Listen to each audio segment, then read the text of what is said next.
जय हिंद दोस्तों, स्वागत है आपका और एक नए वीडियो में और एक नए टॉपिक के साथ। मैं हूं डॉक्टर देवू। मैं हूं राजेश। फ्रेंड्स, आज का जो वीडियो है जिसका टाइटल है भारत के सामने कतर घुटनों पर आया, सभी 8 भारतीयों को फांसी नहीं होगी। तो ये तो न्यूज मैंने आपको प्रॉमिस किया था, कोई अच्छी न्यूज आएगी तो हम आपके साथ जरूर शेयर करेंगे। और उस समय की वीडियो में जो मैंने बोला था कि ये जैसे कनाडा को घुटने पे लाया गया वैसे ही घुटनों पे आ जाएगा, क्योंकि इसका लिंक जो है वो पाकिस्तान से जुड़ रहा था।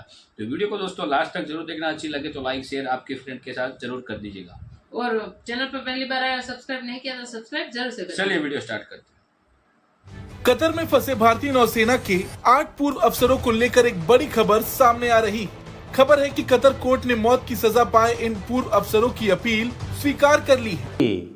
भारत के बिना आजकल पूरे विश्व में कहीं कोई पत्ता भी नहीं खटकता है। ये पता है ना आपको कि यदि आपको हमास से भी सीज फायर करना है तो उसमें भारत की, तो आप बात समझ रहे हैं ना कि कतर भारत के सामने क्यों झुका। कि फ़लस्तीन का मसला हल होने के बाद भी पाकिस्तान के इसराइल से ताल्लुकात ठीक नहीं हो सकते। कश्मीर का मसला हल होने के बाद भी पाकिस्तान के इंडिया से ताल्लुकात ठीक नहीं हो सकते।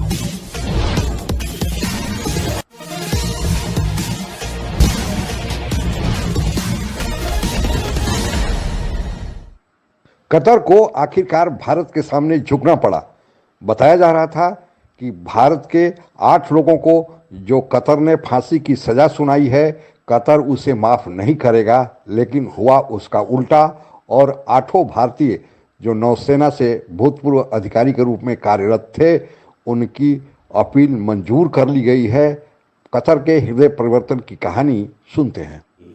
भारत के बिना आजकल पूरे विश्व में कहीं कोई पत्ता भी नहीं खटकता है। ये पता है ना आपको कि यदि आपको हमास से भी सीज फायर करना है तो उसमें भारत की अनुमति चाहिए। क्यों चाहिए? क्योंकि भारत और इसराइल जो है वो पूरी की पूरी सामरिक रणनीति आजकल साझा मिलकर बना रहे हैं। शॉर्ट ये है कि भाई कतर ने अपील भारत देश की ओर से on behalf of 8 naval officers अपने एपेलेट कोर्ट में एडमिट कर ली है। अब हम आपको एक बार फिर से याद दिला दें कि ये जो हुआ है कार्यक्रम, ये एक डिप्लोमेटिक चैनल से तो हुआ ही है। आपको पता है कि डिप्लोमेसी आजकल जयशंकर जी चलाते हैं और जयशंकर जी जो है वो पूरी तरह से एक यथार्थवादी अर्थात रियलिस्ट व्यक्ति हैं। आज के ज़माने में सऊदी अरब और यूएस दोनों के दोनों भारत के साथ ही चलेंगे। और यदि तुमको हमास की डील सिक्योर करनी है तो पहले ये जो तुमने ये लोगों को गिरफ्तार कर रखा है ना हमारे ऊपर प्रेशर डालने के लिए, पहले ये काम करो, उसके बाद ही हम सिग्नल देंगे, तभी जाके तुम्हारा वो हमास वाला जो सीज फायर जो है जो तुम चाहते हो वो हो पाएगा। कतर में फंसे भारतीय नौसेना के 8 पूर्व अफसरों को लेकर एक बड़ी खबर सामने आ रही। खबर है कि कतर कोर्ट ने मौत की सजा पाए इन पूर्व अफसरों की अपील स्वीकार। कंपनी में नौसेना के ये 8 पूर्व अफसर काम कर रहे थे। ये कंपनी टेक्नोलॉजी और कंसल्टेंसी सर्विसेज प्रोवाइड करती थी, साथ ही कतर की नौसेना को ट्रेनिंग और सामान भी मुहैया कराती थी। इस कंपनी को ओमान की वायुसेना से रिटायर्ड स्क्वाड्रन लीडर खमीस अल आजमी चलाते थे। पिछले साल उन्हें भी इन भारतीयों के साथ गिरफ्तार कर लिया गया था। हालांकि नवंबर में उन्हें रिहा कर दिया गया और इधर कतर की अदालत ने इन अफसर्स को मौत की सजा सुनाई। फ़लस्तीन का मसला हल होने के बाद भी पाकिस्तान के इसराइल से ताल्लुकात ठीक नहीं हो सकते। कश्मीर का मसला हल होने के बाद भी पाकिस्तान के इंडिया से ताल्लुकात ठीक नहीं हो सकते, क्योंकि ये पॉलिसी इन्होंने सर के बल खड़ी की हुई है। ये पॉलिसी बुनियादी तौर पे रॉन्ग फुटिंग पे है, इरेशनल है, इलॉजिकल है, जिसके लिए कोई दुनिया की डिप्लोमेटिक हलकों में उसके लिए कोई जगह नहीं। जिसके नतीजे में आप ये देखें कि इंडिया की एक पोजीशन है, बात आप तब किसी से करते हैं जब अगला आपकी बात सुनने के लिए तैयार हो। जबरदस्ती तो किसी के कान में नहीं ना आप जाके बात कर सकते। तो इंडिया की बात सुनी जा रही है। वो अरबों से बात करे, फलस्तीनियों से करे या इजराइल से करे, सबको पता है कि इंडिया की हमारे साथ कोई दुश्मनी नहीं है भाई।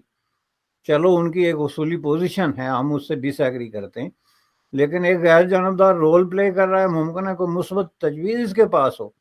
पाकिस्तान से क्या सुनेंगे वो कि इसराइल को नेस्तो नाबूद कर देंगे, वो पाओ पाओ के एटॉमिक बम फेंकेंगे गजा की पट्टी में जाके, क्या कर लें। देखा जाए तो ये पूरे भारत के लिए बड़ी राहत की खबर है। बता दें, इन अफसर्स पर कथित तौर पर इजराइल के लिए जासूसी करने का आरोप है। इनकी गिरफ्तारी के कई दिनों बाद तक भी इस मामले को गुप्त रखा गया था और कतर में मौजूद भारतीय दूतावास के अधिकारियों यूएस ने उसके कान में जोर से कह दिया है कि बेटा, अगर इस बार गल्फ कंट्रीज़ ने या जीसीसी कंट्रीज़ ने इस बार तुम्हारा ब्लॉकेड किया ना, तो वो तुम्हारा जो वो बैठा हुआ है चाचा, हम तुम्हारे बाप हैं, लेकिन वो जो चाचा है यानी कि भारत, वो भी इनकी सहायता में आएगा और हम कुछ नहीं कर पाएंगे, क्योंकि हमें चीन का हिसाब किताब करना है और चीन का हिसाब किताब भारत के बिना हो नहीं सकता।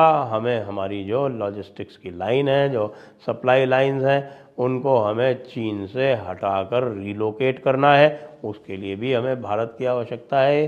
वो पूरे विश्व की जो अर्थव्यवस्था है वो भारत के बिना आगे जा नहीं सकती। हम इसको किसी भी तरह से इग्नोर कर नहीं सकते। इसलिए बेटा, तुम तो चुपचाप चरण चुंबन कर लो, नहीं करोगे तो फिर बाकी दूसरी चीज़ों के लिए तैयार रहो और ये हमास हमास तो भूल जाओ, कुछ नहीं मिलने वाला। तो आप समझ रहे हैं ना कि कतर भारत के सामने क्यों झुका। कतर इस समय दो नावों की सवारी कर रहा है और इस दो नावों की सवारी के चक्कर में बुरी तरह फंसा हुआ है और भारत ने इसी का फायदा उठाया है।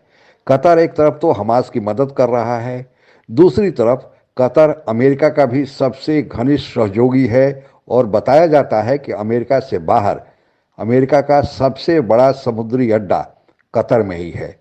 लेकिन अमेरिका हमास के विरोध में इजराइल का खुलेआम समर्थन कर रहा है। अमेरिका की नाराजगी लंबे समय तक कतर बर्दाश्त नहीं कर सकता, इसीलिए कतर ने पहले बंधक बनाए अमेरिकी नागरिकों को हमास के चंगुल से मुक्त कराया और फिर चूंकि हमास के खिलाफ इजराइल ने इतनी बमबारी की है कि अब हमास का नामो निशान नहीं बल्कि गाजा पट्टी ही समाप्त होने वाली है। कतर यह कोशिश कर रहा था कि युद्ध विराम हो, लेकिन इस युद्ध विराम में इजराइल ने यह शर्त रख दी कि भारत के जो नाविकों को फांसी की सज़ा कतर ने सुनाई है और उसके अपील को मंजूर करे और उन्हें मुक्त करे।